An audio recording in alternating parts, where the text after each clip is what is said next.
kinausap ko yun sa mama. Sabi ko, ma, baka po pwede. Natupad ko na yung pangarap niyo po. Baka po pwede ako na gusto ko po maging artista po.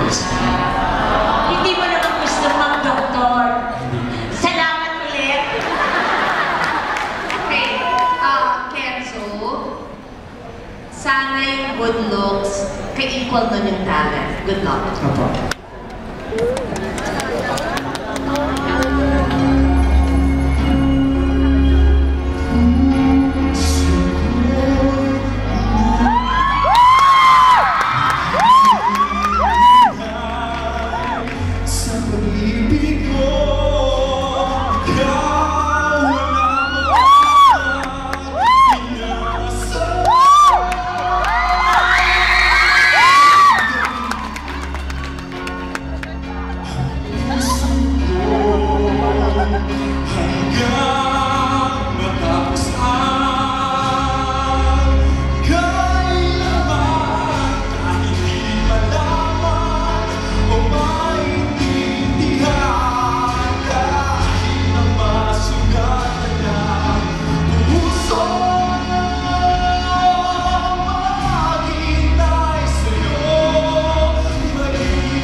Gulo nyo.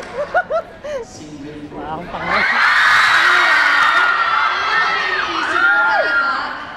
Gusto kita ipakilala kay Kim Chu. Parang Kenzo and Kim. Bagay kayo talaga. Di kayo mag-dimensions po. Natanggapin mo si Kim. Wait, sandali. Ang mommy mo nandiyan cry ng cry. Mommy, labas ka. Si Mommy Olivia. Rayola, si Madir. Halika ka.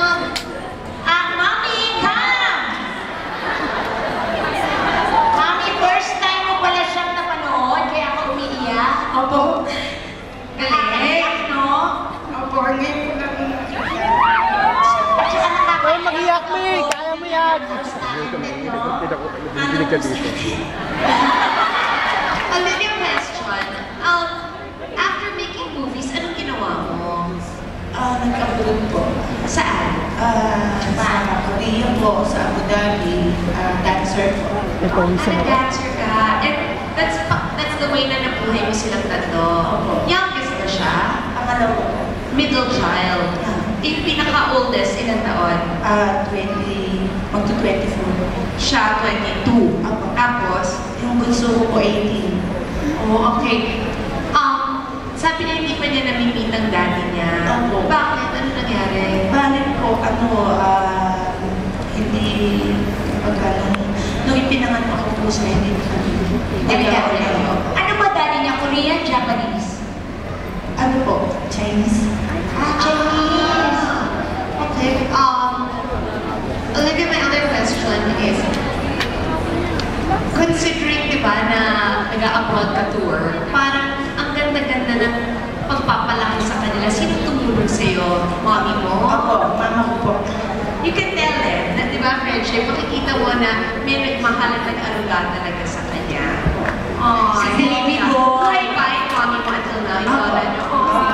Sana kumabot sa Grand Finals para si Lola mapanood sa magpe-perform. Hindi rin po niya alam na nandito kami. Never siyang hinikaya na mag-artista. Like, di ba normally sa mall, may mga nakakakita, pageant, mag-commercial, Bali gano'n. po, yung panahon na po yun, bali, tinupad ko muna yung pangarap niya makatapos ako. And then after graduation po noong 2009, ay nag-decide po ako na magtrabaho kasi nagawa ko kapatid ko. And then this March po, nag-resign po ako kasi po graduate na po siya. Saan ka nag-work? Manager po sa isang Go ahead, okay lang. Chowking po. So siya naman, bagay kang manager ito. May itsura mo kasi. Oh my God, kung alam ko na, doon ka sa Chowking na yun. Binili ko na yung buong Chowking na yun.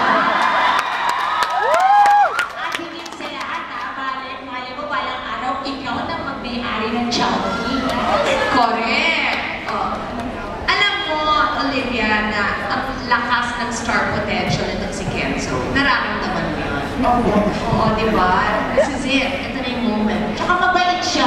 May aura siya of humility. Boss? Bumalik tayo sa kanta ni Kenzo. Sige. Bakit? Kasi sa buhay niya. Baka maging kabanata yan kaya sa maalala mo ba yan.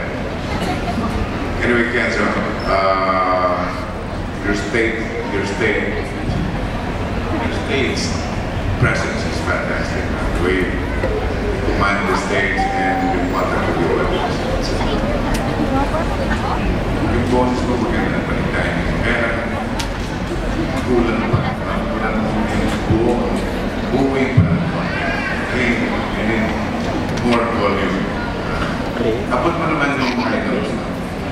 Pero kailangan pa ma-develop nila. Nag-workout ka? Ganda? Kahit pa talaga yung mga chinita, no? Tina!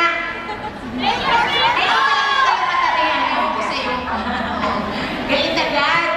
Oy, Kenzo, in fairness, magaling ka kumanta, pero yung parang medyo kapos lang ng konti pag high notes na, pero maano yan sa vocalization.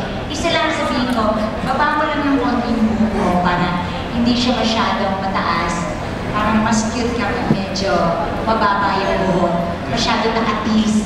Nakatis ba? Hindi naman, parang nakatis lang. Dapat pababa. Pababa kasi medyo nakataas masyado. Baka naman yung mommy niyang nakialam sa hair. Sino nag-ay sa book mo? Wala. Okay. Yeah, you learn. Later on, matututo yan talaga. Ako, Kenzo, this early, sinasabi ko na sa season 3, mukhang ikaw ang magiging heartthrob ng Pilipinas Gala. Ako, oo, Kenzo, oo.